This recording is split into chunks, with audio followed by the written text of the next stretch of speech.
for certain specific boundary regions, I can actually saturate Ryu and Takayanagi, and this is only for connected boundary regions in planar graphs. So this is the proof. And well, let me conclude. So with these perfect tensors, we have they have a strong power for constructing quantum error correcting codes. We provided a connection to geometry, so they can. We've constructed a family of codes that mimic this causal wedge reconstruction and even go beyond that.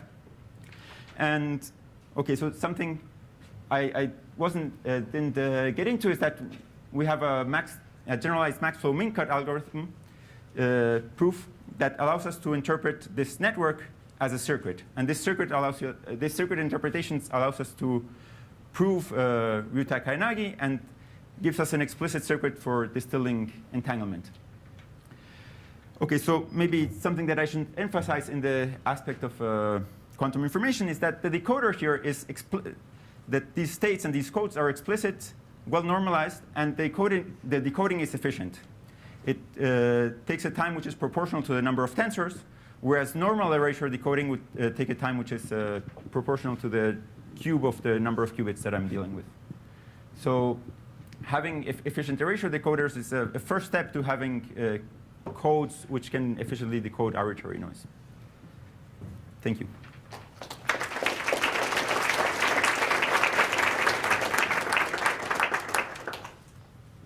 We have questions for the speaker.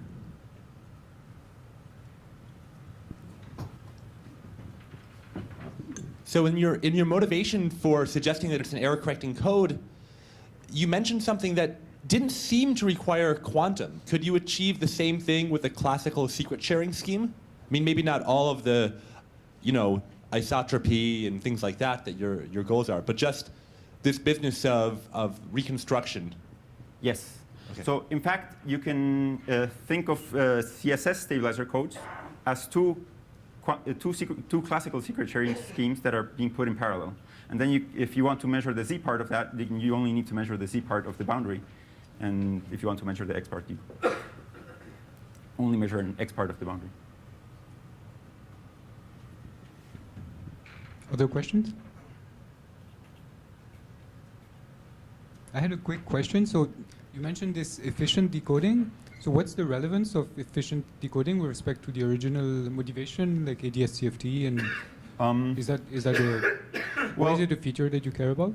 In the original ADS-CFT correspondence, they have two wedges where they want to reconstruct. For this causal wedge that I described, there's an explicit construction in which you say, OK, we evolve the Schrödinger equation, the wave equation in the bulk. We evolve it backwards in the boundary. And this gives us the mapping of the operators. However, within the entanglement wedge, there is no efficient prescriptions. There's only arguments saying that based on dimensionality or based on entanglements, there should be a way of reconstructing that operator in the boundary. So in that sense, I see that having an efficient decoder makes it, in a way, analogous to the causal wedge. At the quantum information perspective, all the error-correcting codes for which we have good decoding characteristics, first, we found erasure decoders which are better than the trivial one, than the standard, say, stabilizer code decoder. And this is the case here. Thank you. Any more questions?